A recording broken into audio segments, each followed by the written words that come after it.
The moment I saw the freshly spray-painted obscenities covering my custom-made copper mailbox, I knew exactly who was responsible. It wasn't just any random act of teenage rebellion, this was personal. And it had Bryce Thompson written all over it, the spoiled 17-year-old son of Patricia Thompson, the most feared woman in the Whispering Pines Homeowners Association. I stood at the end of my driveway, the morning sun illuminating the neon green paint that spelled out words I wouldn't repeat in polite company. The copper finish I'd spent 3 weekends carefully restoring was now hidden beneath crude drawings and phrases that would make a sailor blush. My blood boiled as I pulled out my phone to document the damage. My name is Grayson, and until 6 months ago, I'd been living peacefully in Whispering Pines, a picturesque suburban community in Northern Virginia. The neighborhood had always been known for its manicured lawns, seasonal decorations, and the kind of neighborly camaraderie you'd see in commercials, until Patricia Thompson was elected as the HOA president. From that moment on, living in Whispering Pines became an exercise in navigating arbitrary rules and avoiding Patricia's wrath. The woman had transformed from an occasionally annoying neighbor into a full-blown tyrant, armed with bylaws and violation notices. Our feud had started 3 months ago when I installed a small water feature in my front yard, a modest fountain that violated no codes according to the county. But Patricia claimed it was inconsistent with neighborhood aesthetics and demanded I remove it immediately. When I produced the HOA guidelines showing no such restriction existed, she called an emergency board meeting and tried to add a new rule specifically targeting unauthorized water features. The board, to their credit, didn't pass her proposed amendment. Patricia hadn't spoken to me since, except to leave violation notices for increasingly trivial matters, my grass being a 1/4 inch too tall or my recycling bin remaining at the curb 10 minutes past the mandated retrieval time. But vandalism, this crossed a line. I took several photos of the mailbox from different angles, making sure to capture every bit of the damage. Then I pulled up my security camera app on my phone. I'd installed cameras after receiving my 3rd bogus violation notice, suspecting Patricia might escalate her campaign against me. That decision was about to pay off. I scrolled through the overnight footage, and there it was clear as day. At 2:17 a.m., a lanky figure in a dark hoodie approached my mailbox, looked around nervously, and then proceeded to spray paint it while occasionally glancing toward Patricia's house across the street. When he turned to check for witnesses, his face was clearly visible under the streetlight. Bryce Thompson, Patricia's pride and joy. I saved the footage, took a deep breath, and called the non-emergency police line. The dispatcher informed me an officer would stop by later that morning to take a report. I thanked her and hung up, then headed back inside to get ready for work.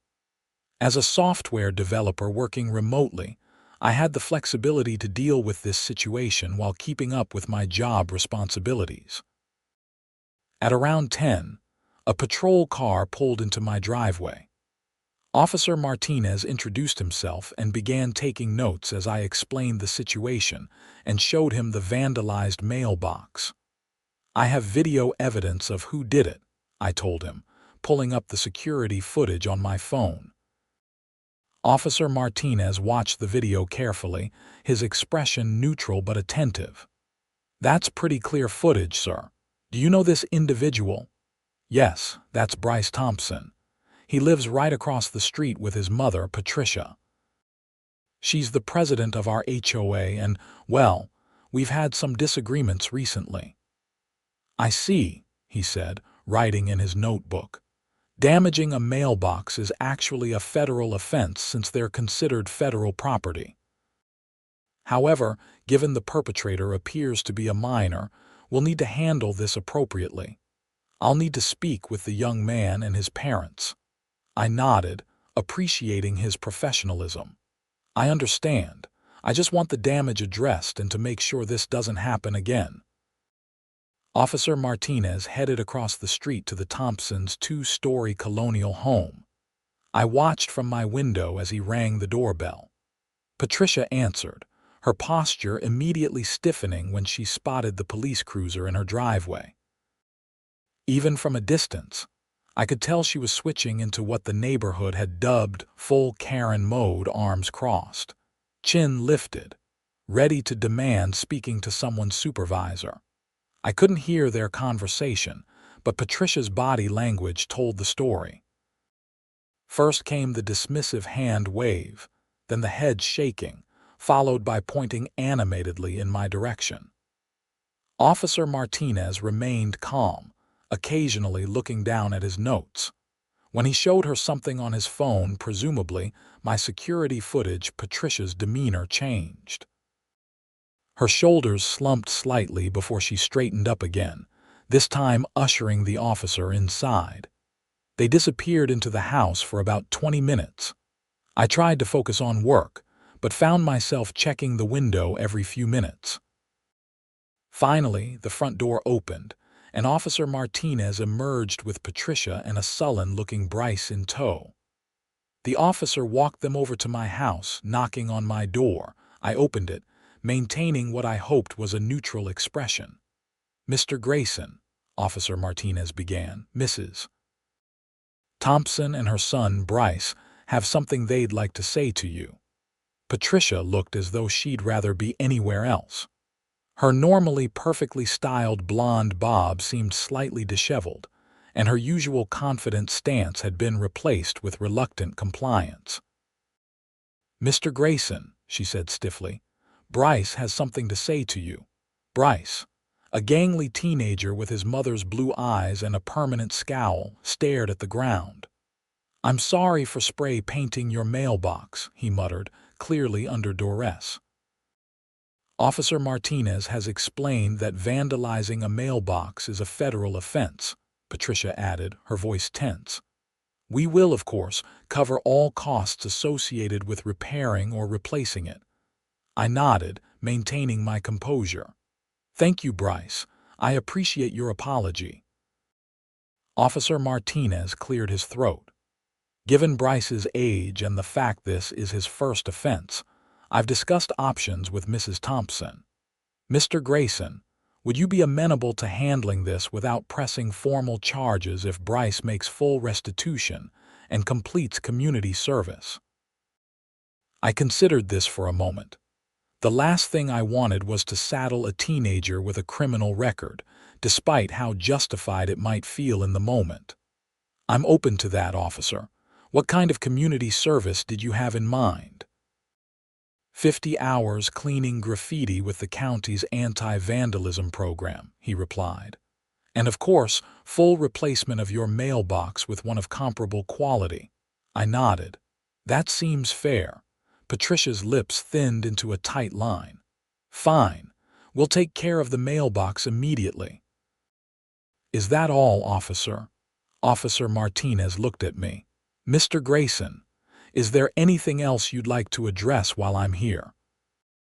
I thought about the months of harassment from Patricia, the violation notices for non-existent infractions, and the hostile environment she'd created in what was once a friendly neighborhood. But this wasn't the time to air all those grievances. "No, thank you, officer. I appreciate your help." After they left, I thought that might be the end of it. I was wrong, it was just the beginning. The next morning, I woke to find an envelope slipped under my front door. Inside was a check from Patricia for $350 with mailbox replacement written in the memo line, along with a handwritten note. "Mr. Grayson, this should more than cover the cost of a standard mailbox. I expect this matter to be closed. Additionally, the board will be conducting property inspections next week. I suggest you ensure your property is in full compliance with all guidelines. Patricia Thompson, HOA president, the emphasis on standard and all wasn't subtle. This was Patricia letting me know that our feud wasn't over, it was escalating. I sighed, tucking the check into my wallet.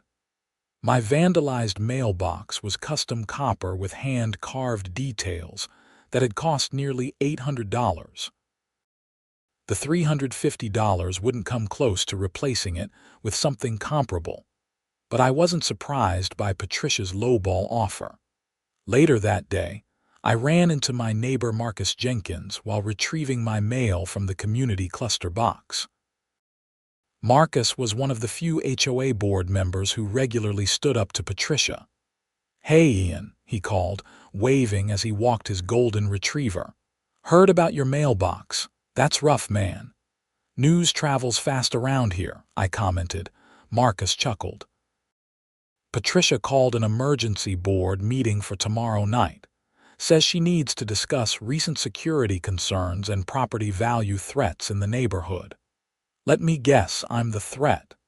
"You didn't hear it from me," Marcus said, lowering his voice, "but she's gunning for you.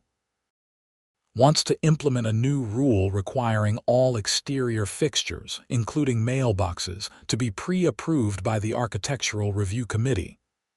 "Retroactively?" I asked, already knowing the answer. "You got it. And guess who chairs that committee?" "Patricia herself," I sighed. "Bingo." Marcus glanced around to ensure no one else was listening. "Look, some of us on the board are getting tired of her vendetta against you and a few other homeowners. We're pushing back, but she's got two solid allies who vote with her on everything." "I appreciate the heads up," I said. "And the support.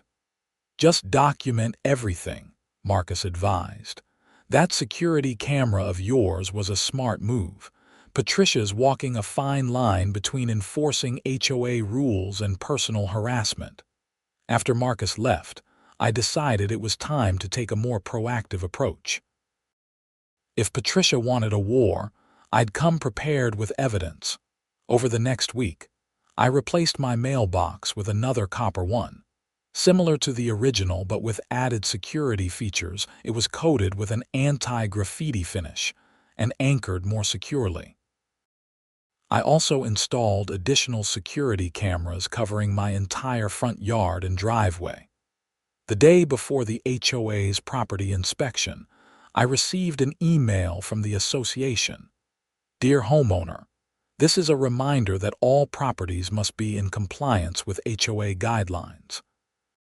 Special attention will be paid to unauthorized modifications, including but not limited to water features, non-standard mailboxes, and unapproved landscaping. Violations may result in fines of up to $100 per day until remedied." Whispering Pines HOA board, I recognized Patricia's writing style immediately, even though it was sent from the official HOA email. The non-standard mailboxes reference wasn't even trying to be subtle. The inspection day arrived. From my home office window, I watched Patricia lead a small group around the neighborhood. She wore her inspection uniform, a crisp white button-down tucked into khaki pants, a clipboard held firmly against her chest, and oversized sunglasses perched on her nose. Following her were two other board members who regularly supported her initiatives, Harold Wilkins and Deanne Moore, both retirees with apparently nothing better to do than police their neighbor's grass length. When they reached my house, Patricia made a show of examining everything. She circled my new mailbox twice, taking photos from multiple angles. She measured the height of my hedges with a tape measure and even pulled out a color swatch to compare against my front door, which I'd repainted last summer in a shade of blue that had been pre-approved by the previous HOA board. I stepped outside as they were wrapping up. "Good afternoon," I called. "Everything in compliance." Patricia's smile was cold. "We'll be sending out inspection reports within 48 hours, Mr. Grayson, but I must say that mailbox is certainly distinctive." "It's the same model as before," I replied pleasantly. just without the graffiti your son added. Harold and Diane exchanged uncomfortable glances. Patricia's face flushed. That matter has been settled financially, she said sharply. Though I must point out that the HOA guidelines specify that all exterior fixtures must maintain the aesthetic harmony of the neighborhood. Your mailbox is quite ostentatious compared to others on the street. Interesting interpretation, I said. I've reviewed the bylaws thoroughly and found no specific restrictions on mailbox designs. In fact, the Federal Postal Service has jurisdiction over mailboxes, not the HOA. Patricia's eyes narrowed behind her sunglasses. We'll see about that, Mr. Grayson. Have a nice day. 2 days later, I received an official violation notice in my email. Violation notice. Non-compliant mailbox installation. Your current mailbox does not conform to community standards as outlined in Section 7.3 of the HOA guidelines regarding exterior fixtures. You are required to replace it with an approved model within 14 days or face daily fines of $100. Whispering Pines HOA Board. I immediately pulled up the HOA guidelines and turned to Section 7.3. As I suspected, there was no specific mention of mailbox designs, only a vague statement about exterior fixtures needing to complement the architectural style of the community. I drafted a response. Dear HOA Board, I've reviewed Section 7.3 and find no specific guidelines regarding mailbox designs. Additionally, I'd like to remind the board that mailboxes fall under USP's jurisdiction according to federal law. Please provide specific written guidelines about approved mailbox models if such restrictions exist. Until then, I consider my property in full compliance. Sincerely, Ian Grayson. The next day, I received a response not from the HOA email, but directly from Patricia's personal account. Mr. Grayson, the board has determined your mailbox violates the spirit of our community guidelines. The Architectural Review Committee, which I chair, will be meeting next week to formalize specific mailbox requirements, which will be retroactively enforced. I suggest you save yourself the trouble and replace it now. Patricia Thompson, HOA President. I forwarded this email to Marcus, who responded quickly. This is exactly the kind of overreach we've been worried about. She can't create rules specifically to target you and apply them retroactively. I'll bring this up at the next board meeting. In the meantime, don't replace anything. That evening, as I was grilling on my back patio, I heard a commotion from the street. I walked around to the front of my house to find Bryce Thompson and 2 other teenagers examining my mailbox. When they spotted me, they quickly walked away, laughing among themselves. I checked my security camera footage later and found they had been testing the mailbox's sturdiness, trying to wiggle it from its base. Nothing had been damaged, but the intent was clear. Bryce hadn't learned his lesson. The next morning, I left for an early meeting with a client. When I returned home around noon, I found disaster waiting for me. My mailbox had been completely destroyed, not merely vandalized this time, but smashed beyond recognition. The copper was dented and crushed, appearing to have been hit repeatedly with something heavy. The post had been partially uprooted, leaving the whole structure listing to one side. I immediately checked my security footage. At 10:17 a.m., while I was at my meeting, a red pickup truck had deliberately swerved off the road and rammed into my mailbox. The driver then backed up, hit it again, and drove off. The vehicle's license plate was clearly visible, and so was the driver, Bryce Thompson. This was no longer teenage mischief. This was deliberate, malicious destruction of property, and a federal offense to boot. I called the sheriff's department immediately. Deputy Sheriff Williams arrived within 30 minutes. He was an older man with a weathered face and the patient demeanor of someone who had seen it all.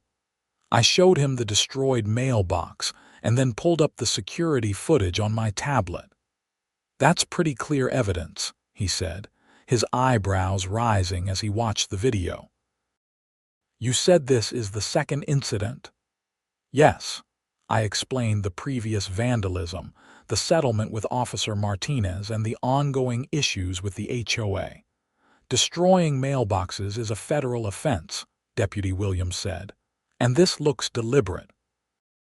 The fact that there's a prior incident makes this more serious." He took detailed notes and made a copy of my security footage. "I'll be paying a visit to the Thompsons. Would you be willing to press charges this time?" "Yes," I said without hesitation. "I tried the lenient approach last time and clearly it didn't work." Deputy Williams nodded. "I'll handle it from here. You might want to consider installing a temporary mailbox for now." After he left, I set up a basic temporary mailbox to ensure mail delivery wouldn't be interrupted. Then I sent an email to Marcus and the other HOA board members, detailing the destruction of my mailbox with photos and a screenshot from the security footage. I explicitly stated that I had filed a police report and would be pressing charges against Bryce Thompson. Within an hour, my phone rang. It was Patricia. "How dare you involve the police without speaking to me first?" she hissed as soon as I answered. "Patricia, your son deliberately destroyed federal property on camera," I replied calmly. "This goes beyond an HOA matter. He's a minor. This could affect his college applications. I'm willing to pay for the mailbox again if you drop this ridiculous complaint." "He's 17, Patricia. Old enough to know better and old enough to face consequences. And he used a vehicle as a weapon to destroy property. This isn't about the mailbox anymore." "You've made an enemy today," she said, her voice cold. "I promise you'll regret this." "Are you threatening me?" I asked, making sure to record the call, Virginia being a one-party consent state for recordings. She paused. "I'm simply stating that the HOA has broad powers to ensure community standards." "Good day, Mr. Grayson." After she hung up, I forwarded the recording to my email for safekeeping. Patricia's threat was vague enough to give her plausible deniability, but clear enough in context to concern me. Later that evening, Deputy Williams called to update me. "Mr. Grayson, I wanted to let you know that I've spoken with Bryce Thompson and his mother. Given the evidence and the repeated nature of the offense, we've charged him with destruction of federal property and malicious destruction of personal property." "How did they take it?" I asked. "Mrs. Thompson was uncooperative," he said diplomatically, "but the evidence is clear." Because of his age and the circumstances, the prosecutor will likely offer a plea agreement involving probation, restitution, and community service, but with the understanding that any further incidents will result in more serious consequences. "I understand," I said. "Thank you for taking this seriously." "One more thing," Deputy Williams added. "Mrs. Thompson made some allegations about you harassing her family and violating HOA rules. Nothing specific enough to act on, but I wanted to give you a heads up. These neighborhood disputes can escalate quickly." "I appreciate the warning," I said. "I've been documenting everything." The next day, flyers appeared in every mailbox in Whispering Pines. The heading read, "Emergency HOA meeting security concerns in our community." The text outlined a series of troubling incidents, including vandalism and excessive surveillance that threatened property values and community safety. The meeting was scheduled for the following evening at the community clubhouse.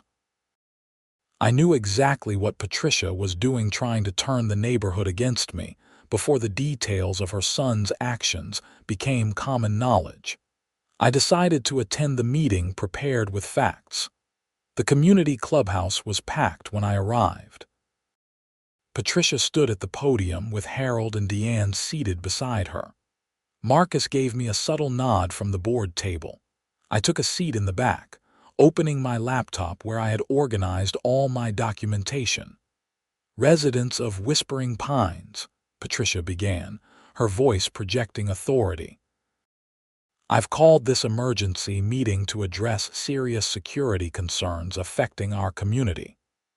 Recently, we've seen an increase in vandalism and other disturbances that threaten our property values and peace of mind." She went on to describe a community under siege, mailboxes damaged, suspicious persons reported, and most concerningly, invasive surveillance equipment being installed without proper authorization.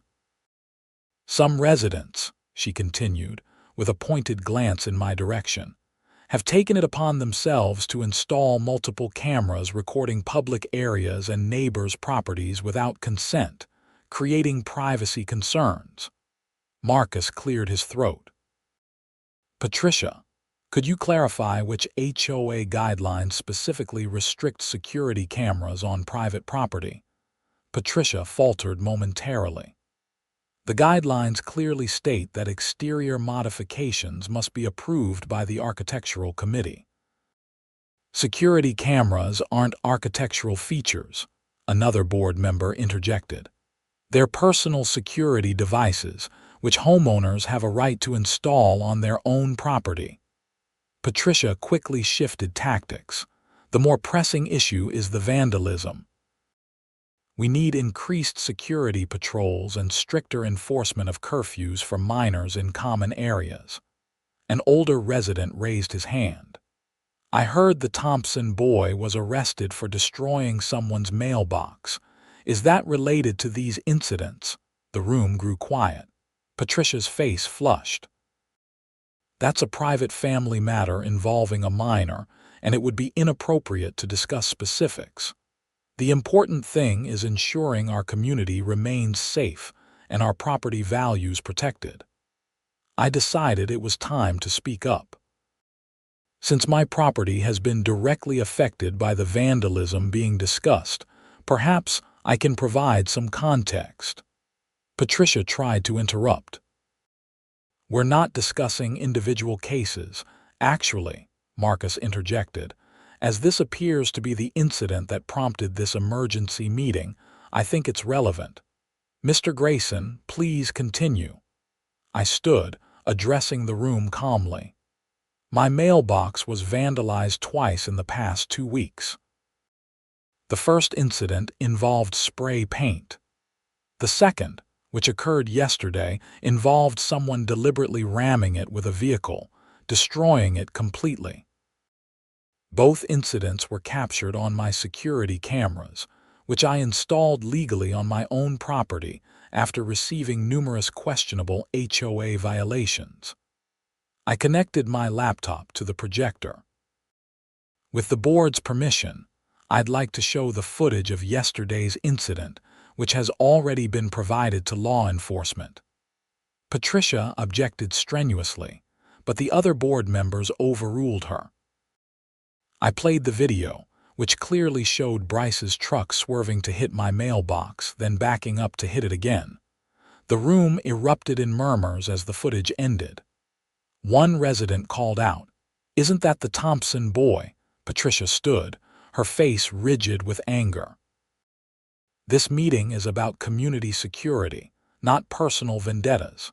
Mr. Grayson has chosen to press charges against a minor over a simple property dispute rather than handling it within the community."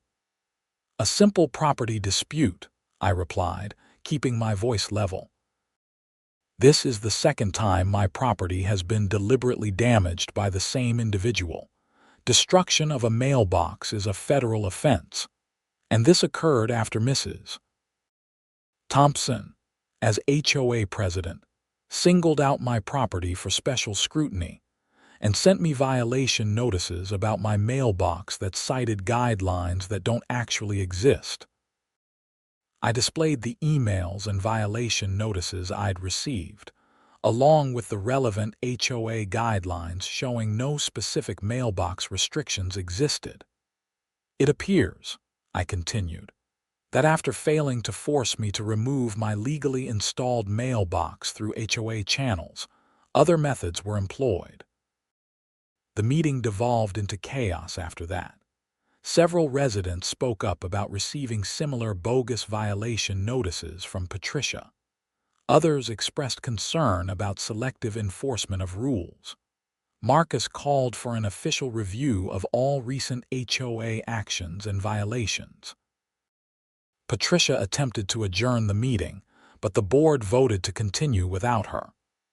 By the end, a motion had passed to form a committee to review the HOA's governance procedures and to suspend all recent violation notices pending that review. As people were leaving, Marcus approached me. "That went better than expected," he said quietly. "But be careful, Patricia won't take this lightly." He was right. The next morning, I found my front lawn had been covered with weed killer in the shape of crude words and symbols, killing the grass in distinct patterns. My security cameras had captured the act performed by Patricia herself at 3 a.m., wearing dark clothing and a baseball cap. I called Deputy Williams immediately and showed him the footage. "Criminal damage to property," he said, shaking his head as he viewed the recording. "And given the context of ongoing harassment, we could potentially look at stalking charges as well." He took my statement and the video evidence. By afternoon, Patricia had been arrested for criminal damage to property and released on her own recognizance with a court date set. News of her arrest spread through Whispering Pines like wildfire. By evening, I had received dozens of emails and messages from neighbors sharing their own stories of intimidation and harassment by Patricia. Some had documentation of falsified violation notices. Others had witnesses to verbal threats, and a few even had their own security footage of Patricia inspecting their properties at odd hours without permission. An emergency board meeting was called, and Patricia was removed as HOA president pending the outcome of her criminal case. Marcus was appointed interim president, and one of his first actions was to initiate a full audit of the HOA's finances and actions during Patricia's tenure. The audit revealed disturbing patterns. Patricia had been selectively enforcing rules against residents who opposed her, while ignoring violations by her allies. She had also directed HOA maintenance funds to projects that primarily benefited properties near her own home, while neglecting other areas of the community. Most seriously, the audit uncovered evidence that Patricia had used HOA funds to pay for personal expenses, including her son's car insurance, the insurance for the very truck he had used to destroy my mailbox. These findings were turned over to law enforcement, resulting in additional charges against Patricia for embezzlement and fraud. Meanwhile, Bryce's case proceeded through the juvenile justice system.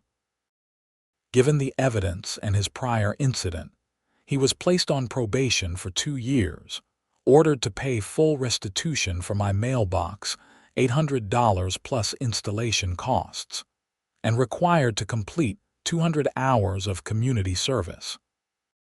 He was also required to attend anger management therapy and write a formal apology. 3 weeks after the initial destruction of my mailbox, I received a handwritten letter from Bryce. Unlike the forced apology delivered under his mother's and Officer Martinez's supervision, this one seemed genuine. "Mr. Grayson, I'm writing to apologize for destroying your mailbox. Twice. There's no excuse for what I did. My mom was always telling me you were trying to ruin our neighborhood and make us look bad, but that doesn't justify my actions. I've started my community service cleaning up graffiti around the county, and it's made me realize how much work it creates for others when people damage property. I'm sorry for the trouble I caused you. I'll be paying for the mailbox with money from my job at the grocery store. Sincerely, Bryce Thompson. I appreciated the apology but remained cautious. Actions would speak louder than words. In the months that followed, Whispering Pines underwent a transformation. With Marcus leading the HOA, the focus shifted from punitive enforcement to community building. The arbitrary and vague guidelines that Patricia had exploited were clarified and simplified. An appeals process was established for violation notices, and all board meetings were recorded and made available to residents. Patricia's criminal cases concluded with plea agreements. For the property damage to my lawn, she received probation and was ordered to pay for the lawn's restoration. The embezzlement charges resulted in additional probation time, restitution to the HOA, and community service. Part of her plea agreement included a stipulation that she could not serve on the HOA board for 5 years. As for me, I installed my third copper mailbox, this one even more secure than the previous 2, and planted new grass where Patricia had killed it. The HOA, under Marcus's leadership, voted to explicitly permit security cameras on private property and to allow tasteful water features in front yards. Bryce completed his community service and made regular payments toward the restitution. I occasionally saw him around the neighborhood, head down, seemingly embarrassed by his actions and his mother's downfall. He was working at the local grocery store, saving for college and based on what neighbors reported, making genuine efforts to turn his life around. 6 months after the mailbox incident, I ran into Bryce while getting coffee at the local shop. He was in his grocery store uniform, clearly on his break. "Mr. Grayson," he said, approaching me hesitantly. "I just wanted to say I'm almost done with the payments for your mailbox." "I appreciate that, Bryce," I replied. "How's the community service going?" "Finished last week," he said. "Actually, I'm continuing as a volunteer with the anti-graffiti program. It's kind of interesting work." "That's good to hear," I said, genuinely impressed. He shifted uncomfortably. "My mom's selling the house. We're moving to my aunt's place in Maryland after I graduate. Fresh start, I guess," I nodded. "Sometimes that's the best thing." "I'm sorry again," he said, "for everything. The mailbox, my mom's craziness with the HOA, all of it. You're not responsible for your mother's actions," I told him. "Just your own. Keep making good choices, Bryce." As I walked home with my coffee, I reflected on the past 6 months.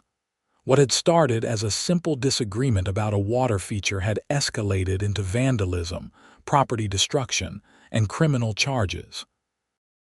Patricia's need to control every aspect of the neighborhood had ultimately cost her everything: her position, her reputation, and now her home. The new mailbox stood proudly at the end of my driveway, gleaming copper catching the afternoon sun. Beside it, my small water feature bubbled peacefully, no longer a source of controversy. Across the street, a "for sale" sign stood in front of the Thompson house, a tangible symbol of how far things had gone. Whispering Pines was healing. The oppressive atmosphere that had hung over the community during Patricia's reign had lifted. Neighbors were talking to each other again. Children played in front yards without fear of violation notices for noise. And the monthly HOA meetings had become constructive discussions rather than Patricia's dictatorial pronouncements. Marcus had implemented a rotating system for HOA leadership to prevent any one person from accumulating too much power. The Architectural Review Committee now included 5 members from different parts of the neighborhood to ensure diverse perspectives. Violation notices required documentation and citation of specific bylaw provisions, and all fines had an appeals process. I had been asked several times to join the HOA board, but declined. My experience had shown me that I preferred being an engaged community member without formal authority. Instead, I volunteered to help maintain the community website and build an online system for residents to submit maintenance requests and track their status using my software development skills for the benefit of all. 1 year after the mailbox incident, Whispering Pines held a community picnic in the park at the center of the neighborhood. Nearly every household attended, bringing dishes to share and stories to tell. The Thompson house had new owners, a young family with twin toddlers who were delighted by my copper mailbox and water feature, telling me they hoped to add similar touches to their own property. As I sat at a picnic table, enjoying the food and conversation, Marcus joined me. "You know," he said, "I got a postcard from Bryce Thompson last week. He's starting community college in Maryland, studying landscape design of all things." "Good for him," I replied sincerely. "Everyone deserves a second chance," Marcus nodded. "And what about Patricia? Have you heard anything?" "Nothing," I said, "and I'm perfectly fine with that." "The funny thing is," Marcus mused, "she could have avoided all of this if she just followed the actual HOA rules instead of making up her own. The water feature that started it all would have been approved in about 5 minutes under the existing guidelines." I chuckled. "Some people need control more than they need community." "Well, we've got the community part figured out now," Marcus said, gesturing to the families enjoying the picnic. "And as for control, the new bylaws have enough checks and balances that we shouldn't see another Patricia situation for a long time." As the afternoon turned to evening, children played tag on the grass, adults chatted in groups, and a sense of genuine neighborliness permeated the air. My copper mailbox had become something of a neighborhood landmark, with several other residents installing similar, though less elaborate, versions with the blessing of the Reformed Architectural Review Committee. The incident had taught everyone in Whispering Pines valuable lessons about community governance, the importance of clear rules fairly applied, and the dangers of unchecked authority. What Patricia had never understood was that an HOA should exist to enhance a neighborhood, not to satisfy one person's need for control. As for me, I had learned the value of standing up for myself while remaining committed to the greater good of the community. My security cameras remained in place, a prudent precaution, but I no longer checked them obsessively. My lawn had fully recovered, my water feature bubbled pleasantly, and my third copper mailbox stood unblemished at the end of my driveway, a small but meaningful symbol of perseverance in the face of pettiness and intimidation. Whispering Pines had weathered its HOA tyrant and emerged stronger for it. As I walked home from the community picnic that evening, I stopped to admire my mailbox in the setting sun. What had once been a source of conflict was now just a beautiful, functional piece of my home, exactly as it should have been all along.